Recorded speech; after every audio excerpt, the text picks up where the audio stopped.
And now to officially start the conference, I'd like to welcome onto our virtual stage Dr. Andrea Ammon, the Director of the European Centre for Disease Prevention and Control. During the coronavirus pandemic, Dr. Ammon led the ECDC in its response to this public health emergency by providing support and evidence to member states. Dr. Ammon, you are very welcome, and I'm going to hand over to you now. Thank you very much, Karen, and dear colleagues and friends, a very warm welcome to escaide 2021 from my side as well. While we would have liked to welcome you all here in Stockholm, or at least to a meeting in person, I see an advantage in this online format that we are now doing for the second time for escaide, that many more colleagues around the world can actually participate and share their thoughts, experiences, and knowledge with each other. It has been a year of extraordinary pressure on infectious disease professionals of all kinds of disciplines. And I really believe that it is more important than ever to have a conference like this, where we can provide a forum to discuss and debate scientific and current public health challenges. During this time, the public health professionals have been the focus of people, where they look for help and guidance. And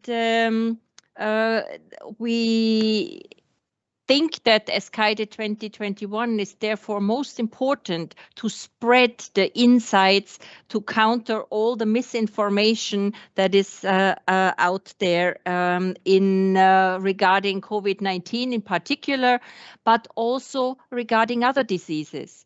Because while by necessity we have been focusing on COVID-19, all the other infectious disease threats are still out there, and we shouldn't forget about them. I would like to take this opportunity now to express my gratitude to all the colleagues in Europe and around the world for the tireless fight they put up for this pandemic. I hope you find it useful to cut out this time out of your busy schedules, and that together we can actually deliver an exceptional conference. So for those of you that are first attending escaide, the European Scientific Conference on Applied Infectious Disease Epidemiology, more commonly known as escaide, is an annual event organized by the ECDC. The purpose is to facilitate cooperation and stimulate the exchange of ideas in the area of infectious disease epidemiology, microbiology, and associated disciplines that are growing have been growing over the years.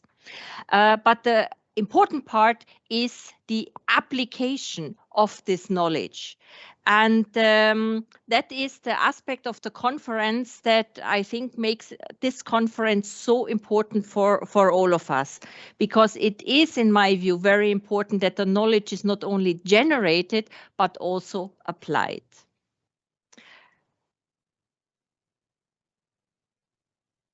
Now, while escaide as ECDC retain a focus on Europe, we are part of a much larger global community and greatly value the collaboration around the globe with an increasing number of countries and disciplines.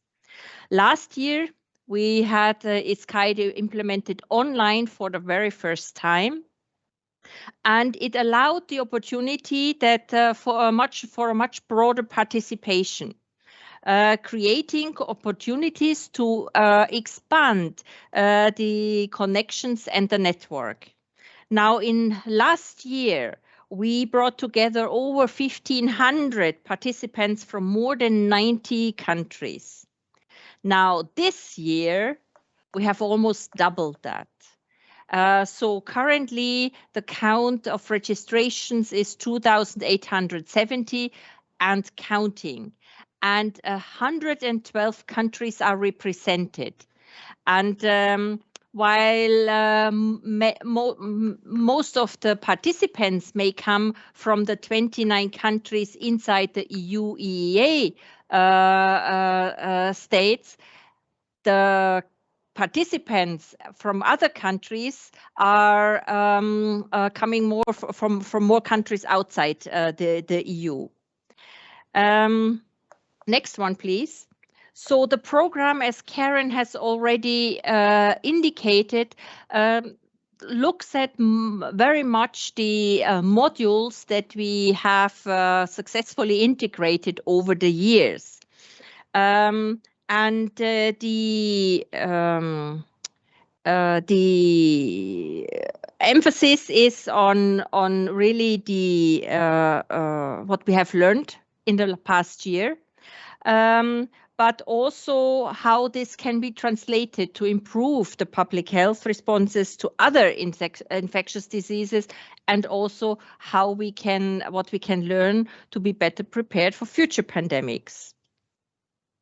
You will see that the abstracts are not only focusing, and also the plenary sessions, not only focusing on COVID, but also include implementation research, field epidemiology, surveillance, food and waterborne diseases, AMR, and more. I would like two events particularly. One is that Eurosurveillance will celebrate its 25th year, which is quite remarkable. And also Eurosurveillance has been under considerable strain due to the COVID pandemic since last year. And the other event is the launch event for the European Antibiotic Awareness Day 2021 tomorrow, no, on Thursday, because this is always celebrated at the 18th of November. And we thought it might be a very good idea to combine escaide and the EAAD event this year.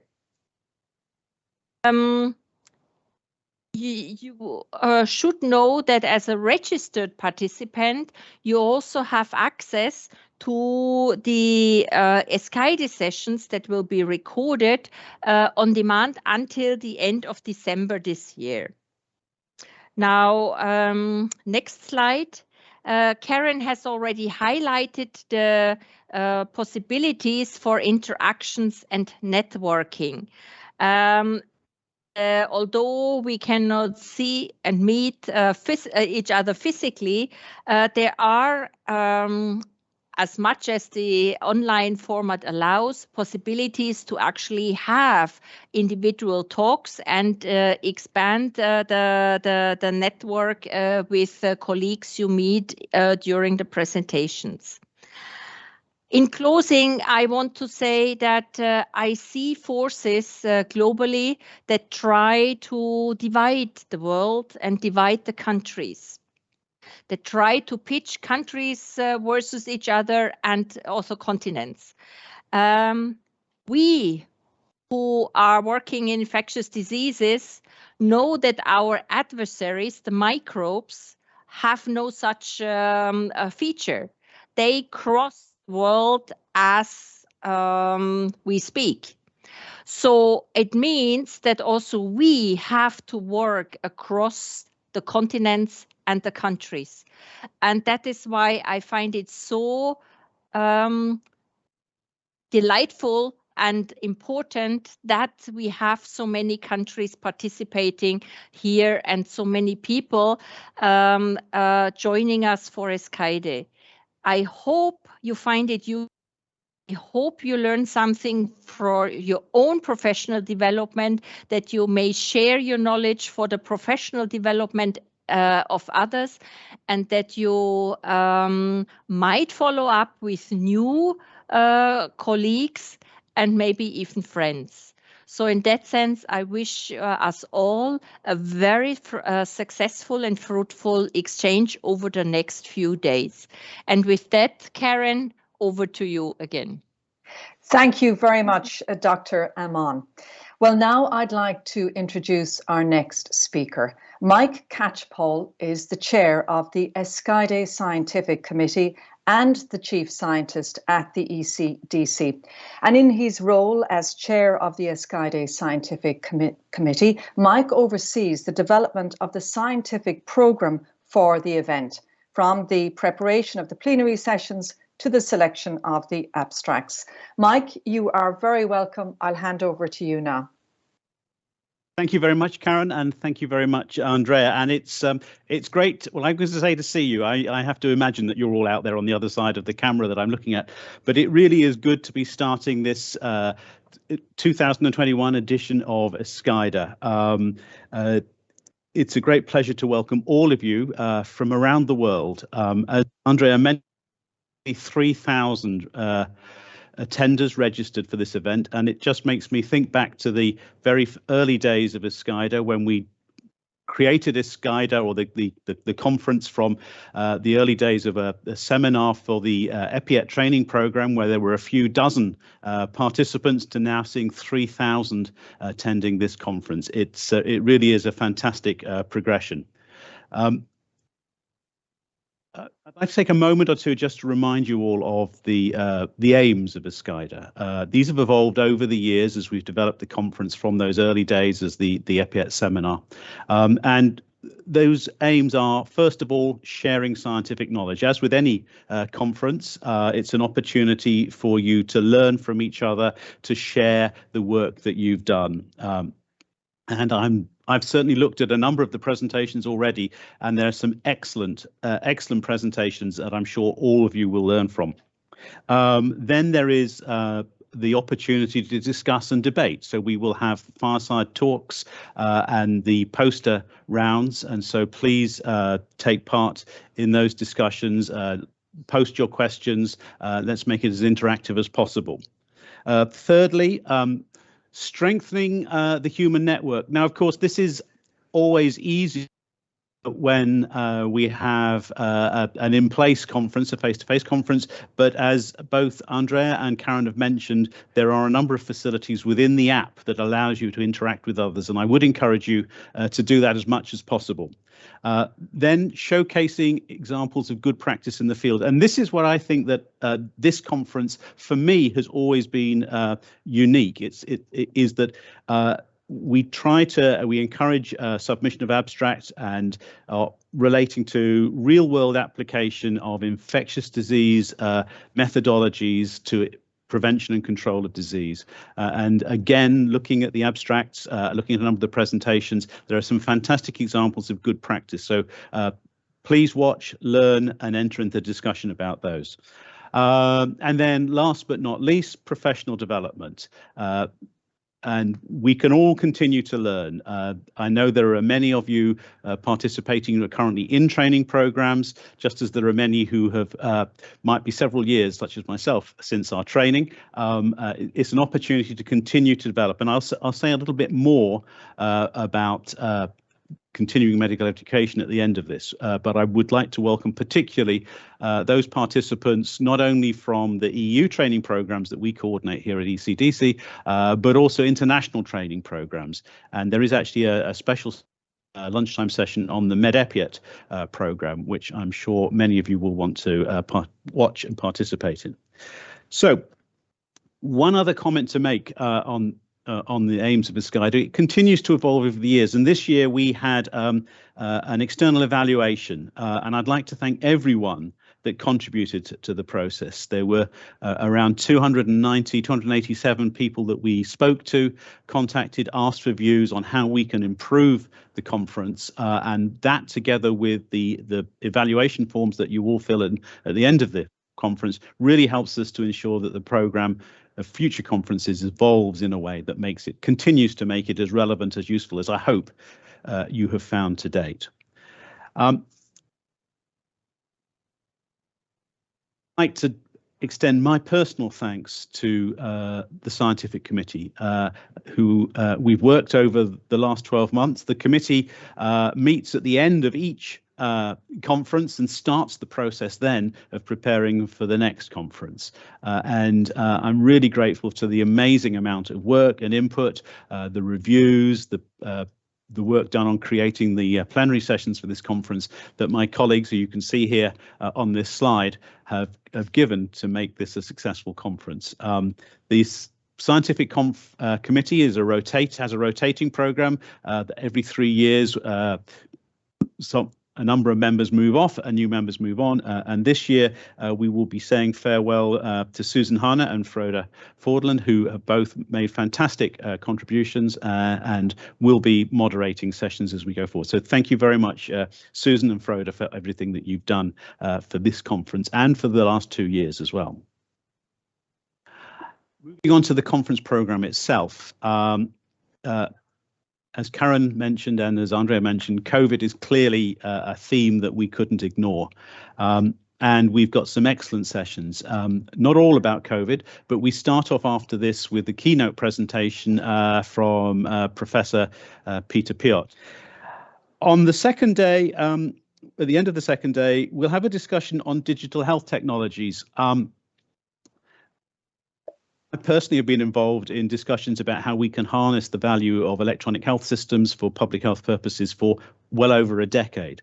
And I know that some feel it's still a distant aspiration, but tomorrow we'll hear about some real world examples of how actually it is being used, how digital public health is coming of age. And I think that'll be a really stimulating discussion, not only giving real world examples, but also talking about some of the challenges such as privacy and data protection. And then the last of our plenary sessions is what we've called the inequality pandemic. All of you working in public health will be aware of the importance and the tragedy of inequalities in health. And this current pandemic has unfortunately highlighted even further the importance and the impact of inequality. A really strong group of presenters that look at inequalities from a global as well as a national and an EU perspective. So that is the program of plenaries. Karen has mentioned the many side events and of course also the European Antibiotic Awareness Day and the Eurosurveillance 25th anniversary seminar. Of course, the conference, the meat of the conference is the scientific presentations, and we've had, as ever, a large number of abstracts. I mean, it's a difficult year for many people, so I think it is a testament to everyone's dedication that we've had 316 abstracts submitted at this time. Of course, unfortunately, not all make it in. All abstracts are subject to 3 reviews by independent reviewers, and we have to choose the strongest, and we have a limited amount of space in the program, particularly with this online version of the conference. So we've kept it around about 50%, just under 50% of abstracts. And I would say to those who, both those who abstracts are in the conference and those that didn't make it, huge thanks from me for submitting. And please, those that are not in the conference this year, please do submit next year and in following years. As I say, this year it's been difficult with the amount of space we have for abstracts. And talking of reviewers, this is the list of the 172 reviewers who've given their time to review the abstracts and to ensure the quality of the conference. So thank you very much, and we are always looking for new reviewers, so please don't be shy in coming forward in offering to review abstracts for next year's conference. A few final points from me before we get on to the main part of the conference. First of all, as ever, we have a feedback survey. This will be open from the end of the conference, the 19th of November, and remain open to the 30th of November. Please do give us your feedback. It's so important to us in terms of shaping next year and further conferences. We also have been accredited for continuing medical education credits, 24 CMA credits available for the conference as a whole. Each medical specialist who wishes to apply should claim only those hours of credit actually spent in the educational activity. So it's important to claim CMA credits that you will need to connect to live sessions taking place during the conference days and answer the conference feedback survey. So those are two important conditions of getting those CME credits. As we come to the close, as been mentioned before, the presentations, the oral presentations are recorded and will be made available on the site until the end of December. And I've certainly caught up with most of last year's presentations that I couldn't see during the conference last year. It's a fantastic educational resource, so please make use of that. And after the end of December, and the plenary sessions and some of the side events will continue to be publicly available on the escaide website and ECDC YouTube channel. So thank you again for participating in the conference. I wish you an exciting and stimulating escaide 2021. And with that, and with a little bit over time, I apologise for that, I hand you back to Karen. Thank you very much, Mike. And indeed, it's promising to be a very, very interesting event.